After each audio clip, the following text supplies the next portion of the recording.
کتاب کا اتارا جانا خدائے غالب اور حکمت والے کی طرف سے ہے۔ اے پیغمبر، ہم نے یہ کتاب تمہاری طرف سچائی کے ساتھ نازل کی ہے، تو اللہ کی عبادت کرو، یعنی اس کی عبادت کو شرک سے خالص کر کے۔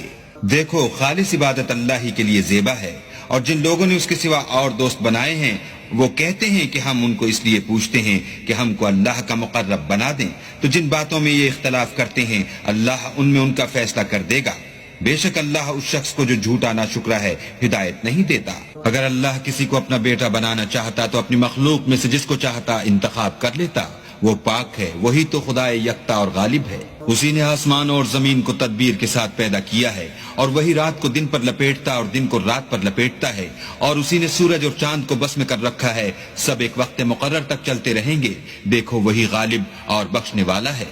اسی نے تم کو ایک شخص سے پیدا کیا، پھر اس سے اس کا جوڑا بنایا، اور اسی نے تمہارے لیے 4 پایوں میں سے 8 جوڑے بنائے۔ وہی تم کو تمہاری ماؤں کے پیٹ میں پہلے ایک طرح، پھر دوسری طرح 3 اندھیروں میں بناتا ہے۔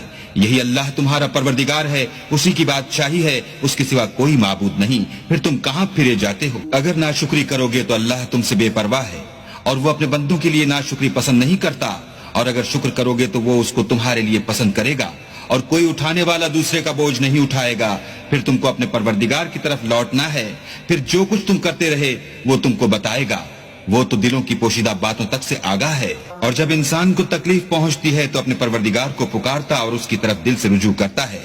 پھر جب وہ اس کو اپنی طرف سے کوئی نعمت دیتا ہے تو جس کام کے لیے پہلے اس کو پکارتا ہے اسے بھول جاتا ہے، اور اللہ کا شریک بنانے لگتا ہے تاکہ لوگوں کو اس کے راستے سے گمراہ کرے۔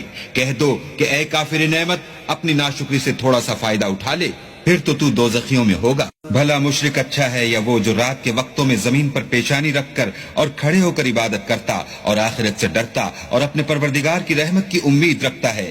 کہو بھلا جو لوگ علم رکھتے ہیں اور جو نہیں رکھتے دونوں برابر ہو سکتے ہیں؟